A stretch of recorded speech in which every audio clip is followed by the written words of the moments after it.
السلام عليكم ورحمة الله وبركاته، يعطيكم ألف عافية. واللهم صل على سيدنا محمد. يجيلكم اليوم بأكلة سمك عن جد رهيبة. اليوم 13 من رمضان، وزي ما انتم شايفين بهرت السمك بعد ما نضفته وغسلته بالمية والطحين. بهرته بهار سمك جاهز، وحطيت عليه ملح طبعا من برا ومن جوا. دلكت الملح فيه منيح، وبعد هيك صرت اعصر عليه ليمون وكده، وخليت قشر الليمون معاه يعني. بعد هيك غلفته وحطيته بالتلاجة لتاني يوم. وهي تاني يوم زي ما انتم شايفين نخلت شوية طحين، حطيتهم بصحن واسع عشان اخد راحتي، وصرت اتبل في السمك بالطحين واحطه في صينية على جنب. مسافة ما اعمل هذا كله بكون محمية الزيت على النار. يعني انا هلأ قاعدة بشتغل والزيت بيحمى على النار. ما شاء الله تبارك الله، يعني كانت لقمة خفيفة الدم خالص. انا اليوم اللي فيه سمك بحبه، بيبقى يوم خفيف كده والاكلة بسيطة يعني مش محتاجة وقت كتير يعني. السمك هذا سمك نهر يعني، وما شاء الله يعني طلع طعمه رهيب. عن جد السمك لذيذ كتير. انا بحب اكلة السمك كتير والله. هلا انا بترك السمك على النار، بس بقعد اقلبه كل شوية. مش كل شوية كل شوية يعني كده وكده. يعطيكم ألف عافية، وإن شاء الله يا رب تتهنوا بهالرمضان وينعاد علينا وعليكم باليمن والبركات يا رب. لسه إحنا في بداية منتصف رمضان. في تالت يوم من العشرة الوسطى يعني.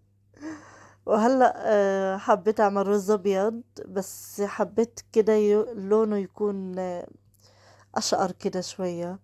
فحبيت اقلبه مع السمنة والزيت. حطيت زيت زيتون سوري، مش سمنة، حطيت زبدة. رز بالزبدة عن جد طعمه رهيب.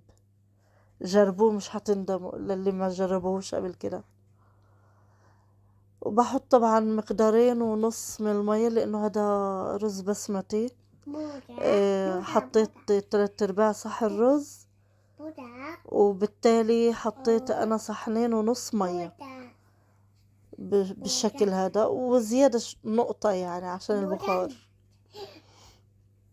شوفي انت بتشوفي بالنظر يعني شو اللي بيناسب الرزات، يعني بتحطي على حجمه.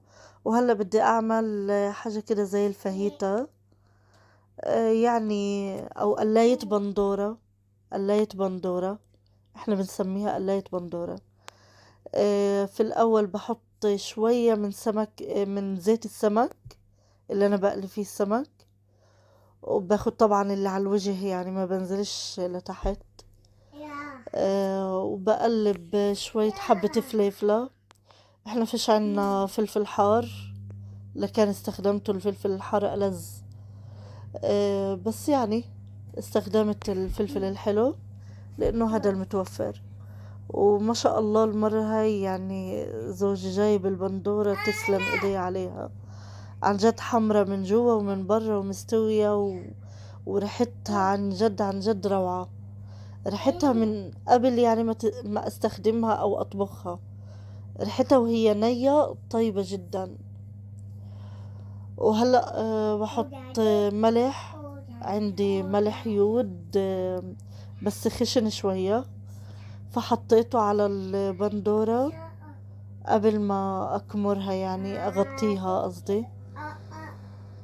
وبعد هيك حطيت مكعبين من الصلصة. انتوا عارفين انا الصلصة بجمدها على شكل مكعبات في الفريزر، فحطيت مكعبين وبقلبهم. بقلبهم مش عطول يعني، بسيبهم لغاية ما يسيحوا وبعدين بقلبهم. وهاي صفرتي صارت جاهزة زي ما انتوا شايفين.